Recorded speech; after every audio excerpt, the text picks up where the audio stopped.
국방부 브리핑룸의 형광등이 차갑게 내려앉은 오후 3시. 김윤정 사단장은 마지막 질문에 대한 답변을 마치며 단상에서 내려왔습니다. 기자들의 플래시가 터져나오는 가운데 그녀의 표정은 여전히 단단했죠. 47년을 살아오며 대한민국 최초의 여성 육군 사단장이라는 타이틀을 얻기까지 김윤정은 단 한 번도 약한 모습을 보인 적이 없었어요. 그 전에 1초 만에 누를 수 있는 좋아요와 구독 버튼을 꾹 눌러주신다면 영상 제작에 큰 힘이 됩니다. 그럼 바로 시작하겠습니다. 사단장님, 수고하셨습니다. 부관이 다가와 인사를 건넸지만 김윤정의 마음은 이미 다른 곳에 가 있었습니다. 오늘부터 사흘간의 휴가, 그리고 오랜만에 아들 정우를 만날 생각에 가슴 한편이 따뜻해지고 있었거든요. 군복을 벗고 평상복으로 갈아입은 김윤정은 거울 앞에서 잠시 멈춰 섰어요. 거울 속 자신의 모습이 낯설게 느껴졌습니다. 언제나 빳빳한 군복에 가려져 있던 한 사람의 엄마가 그곳에 서 있었으니까요. 정우가 입대한 지도 벌써 석 달이 흘렀네요. 처음엔 매주 전화가 왔지만 요즘엔 연락이 뜸해졌어요. 아마 훈련이 바빠서겠죠. 정우야, 엄마가 간다. 김윤정은 작게 중얼거리며 차 키를 집어 들었습니다. 사단장이라는 신분을 숨기고 그냥 한 명의 엄마로서 아들을 만나고 싶었거든요. 부대까지 가는 길, 차창 밖으로 스쳐 지나가는 풍경들이 유난히 밝게 보였어요. 하지만 부대 정문에 도착하자마자 김윤정의 계획은 무너졌습니다. 경계 근무를 서던 이병이 그녀의 얼굴을 알아본 거예요. 사단장님. 이병의 목소리가 떨렸고 순식간에 부대 안이 술렁이기 시작했습니다. 김윤정은 속으로 한숨을 쉬었지만 이미 엎질러진 물이었죠. 조용히 해주세요. 아들 면회 왔을 뿐이에요. 김윤정이 말했지만 부대 간부들이 하나둘 나타나기 시작했습니다. 사단장님, 왜 미리 연락을 안 주셨습니까? 오중령이 헐레벌떡 뛰어나왔어요. 그의 얼굴엔 당황한 기색이 역력했습니다. 연락하면 괜히 난리만 날 것 같아서요. 정우만 잠깐 보고 갈게요. 김윤정의 목소리는 여전히 차분했지만 왠지 모를 불안감이 스며들기 시작했어요. 오중령의 표정이 너무 어색했거든요. 정우는 지금 훈련 중입니다. 오중령이 머뭇거리며 말했어요. 그의 시선이 자꾸 다른 곳으로 향하는 게 김윤정에겐 이상하게 느껴졌습니다. 25년간 군 생활을 해온 그녀의 직감이 무언가 잘못되었다고 속삭이고 있었거든요. 훈련이요? 지금 오후 4시인데 무슨 훈련을 해요? 김윤정의 목소리에 의심이 섞여 들어갔습니다. 오중령은 당황한 듯 다른 간부와 눈짓을 주고받았어요. 그게 특별교육이 있어서 말입니다. 김윤정은 더 이상 기다릴 수 없었어요. 뭔가 숨기고 있다는 확신이 들었거든요. 직접 가서 확인해 보겠습니다. 사단장님, 그러시면 안 됩니다. 오중령이 급하게 말렸지만 김윤정은 이미 발걸음을 옮기고 있었어요. 부대 안으로 들어서는 그녀의 뒤를 간부들이 허둥지둥 따라왔습니다. 내무반 앞에 도착했을 때 김윤정의 심장이 이상하게 뛰기 시작했어요. 평소보다 너무 조용했거든요. 문을 열고 들어서자 몇 명의 훈련병들이 깜짝 놀라며 일어섰습니다. 정우는 어디 있어요? 김윤정이 물었지만 훈련병들은 서로 눈치만 보며 대답하지 않았어요. 그때 김윤정의 눈에 침대 아래 구석진 곳에 웅크리고 있는 작은 몸집이 보였습니다. 정우야? 김윤정의 목소리가 떨렸어요. 그 모습이 아들 같기도 하고 아닌 것 같기도 했거든요. 너무 말라 있었고 너무 작아 보였어요. 김윤정이 천천히 다가가자 그 사람이 고개를 들었습니다. 순간 김윤정의 숨이 멎었어요. 정우였어요. 하지만 석 달 전 건강하고 밝던 아들의 모습은 어디에도 없었습니다. 얼굴은 푸석하게 말라 있었고 눈가엔 시퍼런 멍이 들어 있었어요. 입술은 갈라져 있었고 목 주변에도 손가락 자국 같은 것들이 선명했습니다. 엄마, 정우의 목소리는 간신히 들릴 정도로 작았어요. 그 순간 김윤정의 세상이 무너져 내렸습니다. 대한민국 최초의 여성 사단장이라는 자부심, 조국을 지킨다는 사명감. 그 모든 것들이 한순간에 의미를 잃어버렸어요. 내무반 안이 죽음 같은 정적에 휩싸였습니다. 김윤정의 얼굴이 점점 붉어지기 시작했어요. 김윤정의 손이 떨렸습니다. 아들을 조심스럽게 일으켜 세우며 상처를 하나하나 확인하는 그녀의 얼굴에선 모든 감정이 사라져 있었어요. 정우의 팔뚝엔 담배 자국 같은 화상이 있었고 등에는 구두발 자국이 선명했습니다. 이것은 훈련 중 생긴 상처가 아니었어요. 누가 했어? 김윤정의 목소리는 얼음처럼 차가웠습니다. 정우는 고개를 흔들며 입을 다물었어요. 그 모습에서 김윤정은 아들이 얼마나 깊은 공포에 사로잡혀 있는지를 읽을 수 있었죠. 지금 당장 모든 간부를 집합시켜. 김윤정이 뒤돌아서며 말했어요. 오중령은 식은땀을 흘리며 대답했습니다. 자, 사단장님, 이건 오해가 있을 수 있습니다. 오해? 김윤정의 눈에 불이 켜졌어요. 25년 군 생활 동안 한 번도 이런 분노를 느껴본 적이 없었습니다. 내 아들 몸에 난 이 상처들이 오해라고 말하는 거야. 10분 후 중대 사무실에는 해당 부대의 모든 간부들이 모여 있었어요. 김윤정은 정우를 의무실로 보낸 후 그들 앞에 섰습니다. 평소 온화했던 그녀의 모습은 온데간데 없었죠. 보고해. 김윤정의 한마디에 신뢰 온도가 급강한 것 같았어요. 그게 훈련병들 사이에 약간의 마찰이 있었습니다. 소대장이 떨리는 목소리로 말했어요. 하지만 이미 해결된 상황이고 치료도 받았습니다. 치료? 김윤정이 비웃었어요. 내 아들이 침대 밑에서 벌벌 떨고 있는데 그게 치료받은 상태라고? 사실은 오중령이 나섰습니다. 이정우 훈련병이 좀 유약한 편이라서 다른 훈련병들과 잘 어울리지 못했습니다. 그러다 보니 갈등이 생긴 거죠. 김윤정의 주먹이 꽉 쥐어졌어요. 이들은 지금 피해자인 아들을 문제아로 만들려 하고 있었습니다. 그럼 가해자는 누구야? 김윤정이 물었지만 아무도 대답하지 않았어요. 서로 눈치만 보며 침묵을 지키고 있었죠. 모르겠다는 거야? 부대에서 일어난 일을 중대장이 모른다고?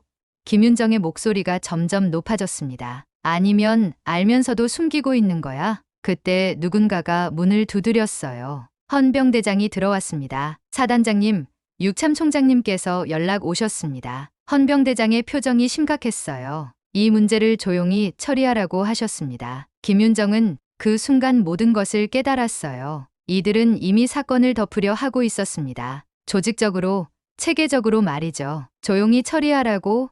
김윤정의 목소리에 분노가 실렸습니다. 내 아들이 죽어가고 있는데 조용히 처리하라는 게 무슨 말이야? 헌병대장은 난처한 표정을 지었어요. 사단장님, 이런 일이 언론에 나가면 군 전체의 명예에 타격이 됩니다. 게다가 사단장님의 아드님이라는 게 알려지면 군의 명예? 김윤정이 냉소적으로 웃었습니다. 군의 명예가 이런 식으로 지켜지는 거였어. 오중령이 조심스럽게 입을 열었어요. 사단장님, 사실 저희도 며칠 전에 알게 되었습니다. 즉시 관련자들을 조사하려 했지만 이정우 훈련병이 말을 하지 않아서. 말을 안 한 게 아니라 할 수 없게 만든 거 아니야. 김윤정의 날카로운 지적에 오중령의 얼굴이 굳어졌어요. 그때 의무실에서 군의관이 뛰어왔습니다. 사단장님, 환자 상태가 심각합니다. 갈비뼈에 금이 갔고 뇌출혈 의심 증상도 보입니다. 즉시 종합병원으로 후송해야 할 것 같습니다. 김윤정의 다리에 힘이 빠졌어요. 하지만 그녀는 무너질 수 없었습니다. 지금 이 순간만큼은 엄마이기 전에 사단장이어야 했거든요. 가해자를 당장 찾아내. 김윤정이 엄명을 내렸습니다. 한 명도 빠뜨리지 말고. 하지만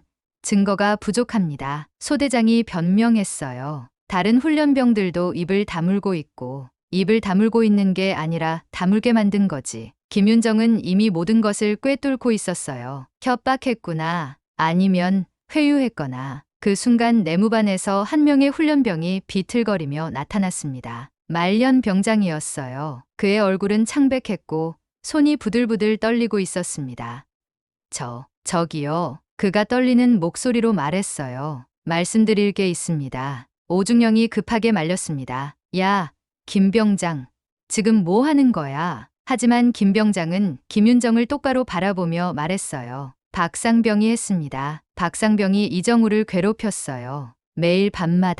매일 밤마다 때렸습니다. 김윤정의 심장이 뛰기 시작했어요. 드디어 진실의 실마리가 보이기 시작한 거죠. 계속 말해. 김윤정이 조용히 말했습니다. 담배로 지지기도 하고 발로 차기도 했습니다. 그리고 김 병장의 목소리가 더욱 떨렸어요. 다른 훈련병들한테도 같이 때리라고 시켰어요. 안 그러면 자기들도 당한다고 협박하면서. 이 새끼가. 오중령이 김 병장에게 소리쳤지만 김윤정이 손을 들어 제지했습니다. 왜 지금까지 말하지 않았어? 김윤정이 물었어요. 김병장이 눈물을 흘리며 대답했습니다. 무서웠어요. 박상병이 자기 아버지가 국회의원이라고 했거든요. 우리 같은 놈들은 어차피 안 믿어준다고. 그 순간 김윤정은 모든 것을 이해했어요. 이것은 단순한 군대 내 괴롭힘이 아니었습니다. 권력과 유착된 조직적인 폭력이었어요. 김윤정의 뇌리에 번개가 스쳤습니다. 박상병의 아버지가 국회의원이라는 말이 모든 퍼즐을 맞춰주었어요.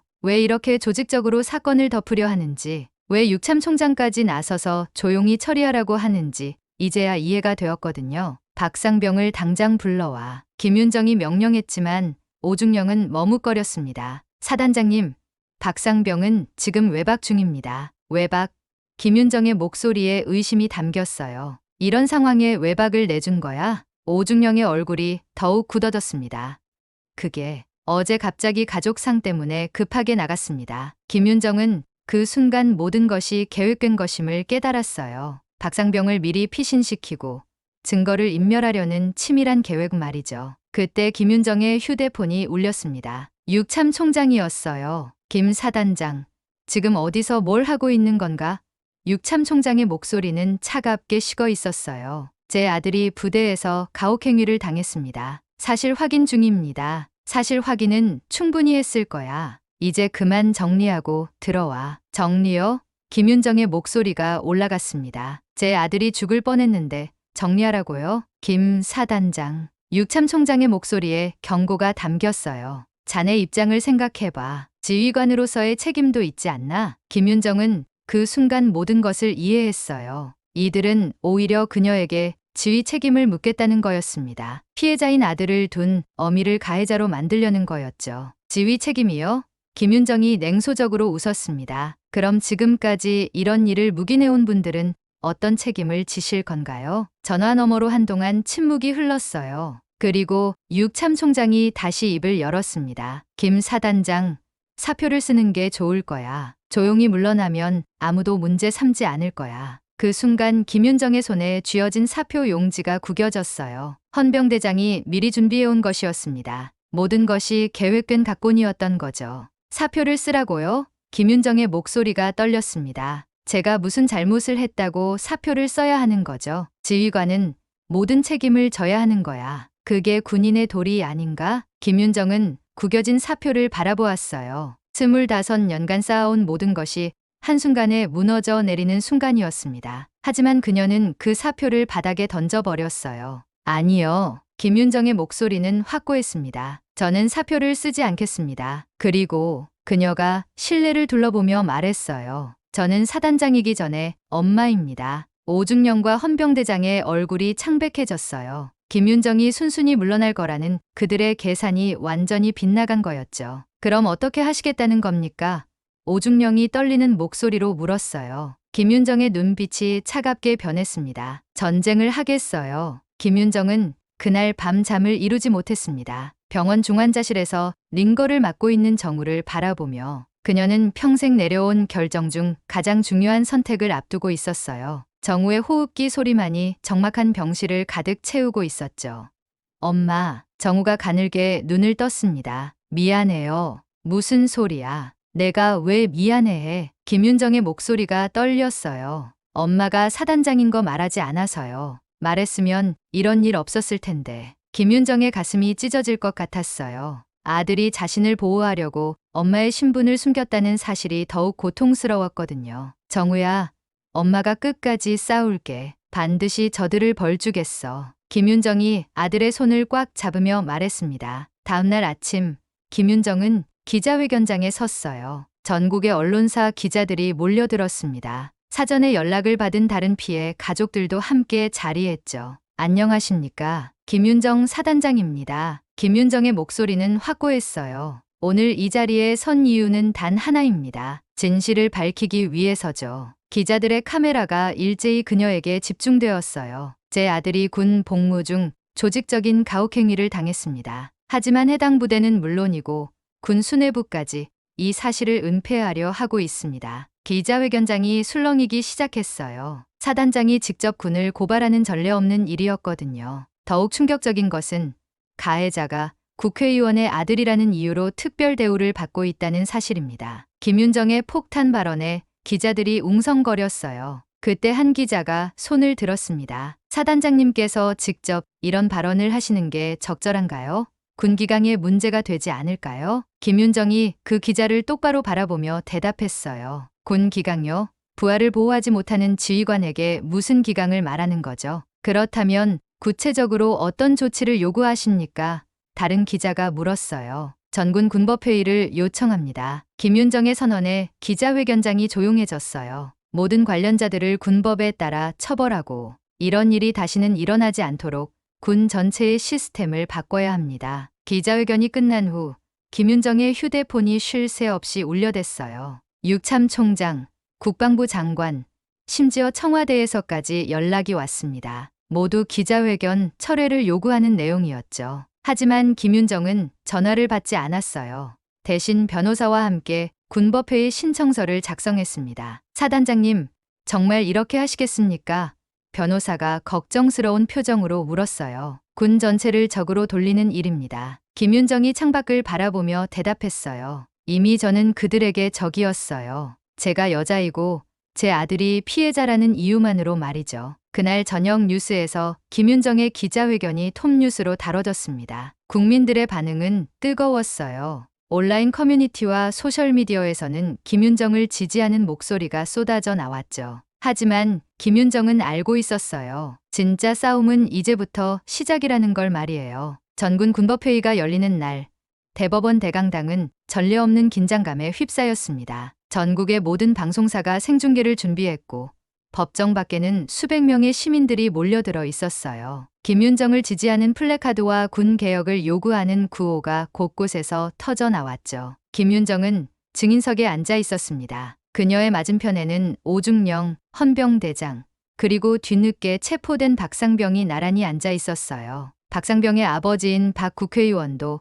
방청석에서 굳은 표정으로 지켜보고 있었습니다. 증인 김윤정, 선서하십시오. 재판장의 엄숙한 목소리가 법정에 울려 퍼졌어요. 김윤정이 일어서서 오른손을 들었습니다. 저는 양심에 따라 숨김없이 사실대로 증언할 것을 선서합니다. 검찰 측 변호사가 첫 질문을 던졌어요. 사단장님, 이번 사건을 어떻게 알게 되셨습니까? 직접 부대에 가서 확인했습니다. 김윤정의 목소리는 차분했지만 단호했어요. 제 아들이 침대 밑에서 만신창이가 되어 떨고 있는 걸 발견했죠. 그때 아드님의 상태는 어땠습니까? 김윤정의 목소리가 떨렸어요. 온몸에 멍과 상처투성이었습니다. 담배로 지진 화상, 구두발 자국, 목을 졸린 흔적까지. 그게 제가 키운 건강한 아들의 모습이었습니다. 방청석에서 한숨 소리가 새어 나왔어요. 몇몇 시민들은 눈물을 훔쳤죠. 이번에는 박상병의 변호사가 나섰습니다. 하지만 증인의 아들이 먼저 다른 훈련병들과 마찰을 일으켰다는 증언도 있지 않습니까? 김윤정의 눈빛이 차가워졌어요. 그것이 폭력을 정당화할 수 있다고 생각하십니까? 그게 아니라 변호사님, 김윤정이 끊어서 말했어요. 제 아들은 20살입니다. 아직 어린아이예요. 그 아이를 집단으로 괴롭히고 폭력을 가한 것이 정당하다고 말씀하시는 건가요? 박상병의 변호사가 말문이 막혔어요. 그때 재판장이 박상병을 증인석으로 불렀습니다. 피고인 박상병, 증인의 증언에 대해 어떻게 생각합니까? 박상병은 고개를 숙인 채 대답하지 않았어요. 한동안 침묵이 흘렀죠. 대답하십시오. 재판장이 다시 물었습니다. 저는 박상병의 목소리가 떨렸어요. 잘못했습니다. 법정이 술렁였어요. 마침내 가해자가 자신의 죄를 인정한 순간이었죠. 구체적으로 무엇을 잘못했습니까? 검찰 측이 추궁했어요. 이정우를 때렸습니다. 그리고 다른 훈련병들에게도 같이 때리라고 시켰습니다. 박상병이 울먹이며 고백했어요.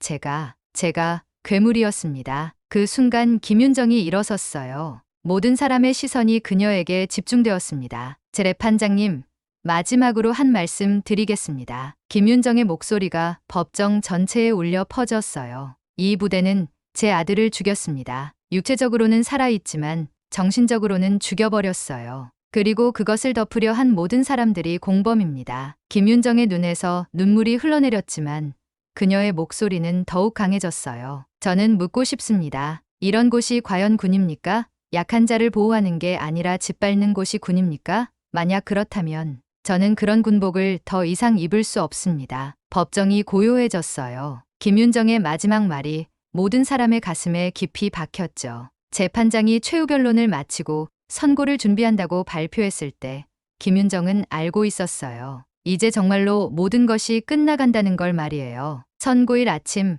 김윤정은 처음으로 사복을 입고 법정에 나타났습니다. 25년간 입어온 군복 대신 검은색 정장을 입은 그녀의 모습이 낯설면서도 당당해 보였어요. 정우도 휠체어에 앉아 어머니 곁에 있었습니다. 아직 완전히 회복되지 않았지만 눈빛만큼은 예전보다 살아있었죠. 피고인들은 일어서십시오. 재판장의 목소리가 엄숙하게 울려 퍼졌어요. 박상병과 오중령, 헌병대장이 떨리는 다리로 일어섰습니다. 방청석의 모든 사람들이 숨을 죽이고 지켜보았어요. 주동자 박상병에게는 군법에 따라 징역 3년을 선고합니다. 재판장이 선고문을 읽어 내려갔어요. 은폐에 가담한 오중령에게는 징역 2년, 헌병대장에게는 징역 1년을 선고합니다. 법정에서 탄식과 박수가 동시에 터져 나왔어요. 박상병은 그 자리에 주저앉았고 오중령은 창백한 얼굴로 고개를 떨궜습니다. 또한 이번 사건과 관련하여 군 전체의 시스템 개선을 권고합니다. 재판장이 계속해서 말했어요. 병역 내 인권보호 체계 구축과 가혹행위 신고 시스템 의무화를 명령합니다. 선고가 끝난 후 김윤정은 법정 앞에서 마지막 기자회견을 열었어요. 수많은 기자들과 시민들이 그녀를 둘러쌌습니다. 오늘로써 저는 모든 군무를 마감합니다. 김윤정의 첫마디에 기자들이 숨을 죽였어요. 대한민국 최초의 여성 사단장이라는 타이틀보다 더 소중한 것을 깨달았기 때문입니다. 한 기자가 손을 들었어요. 앞으로 계획이 있으시다면? 김윤정이 정우를 바라보며 미소를 지었어요. 군개혁 특별위원회에서 일하게 되었습니다. 제 아들 같은 피해자가 더 이상 생기지 않도록 끝까지 싸울 겁니다. 후회는 없으십니까? 다른 기자가 물었어요. 없습니다. 김윤정의 대답은 확고했어요. 25년간 군복을 입으며 조국을 지킨다고 생각했는데 정작 제 아들조차 지키지 못했더군요. 이제는 진짜 누군가를 지키는 일을 하려고 합니다. 기자회견이 끝나고 김윤정은 정우와 함께 법정을 나섰어요. 저녁 햇살이 두 모자를 따뜻하게 비추고 있었습니다. 엄마, 괜찮아요? 정우가 조심스럽게 물었어요. 김윤정이 아들의 손을 꽉 잡으며 대답했어요. 이제야 괜찮아졌어. 내가 괜찮으니까 엄마도 괜찮아. 한 달 후 군개혁특별위원회가 공식 출범했습니다. 김윤정이 위원장을 맡았고 첫 번째 안건은 병역 내 인권보호법 제정이었어요. 정우도 점차 회복되어 대학교에 복학했습니다. 어느 날 저녁 정우가 엄마에게 말했어요. 엄마, 저 때문에 군복을 벗게 되어서 미안해요. 김윤정이 고개를 저었어요. 미안해할 게 뭐가 있어. 엄마는 이제야 진짜 중요한 일을 찾았는걸. 진짜 중요한 일이요? 응, 널 지키는 것.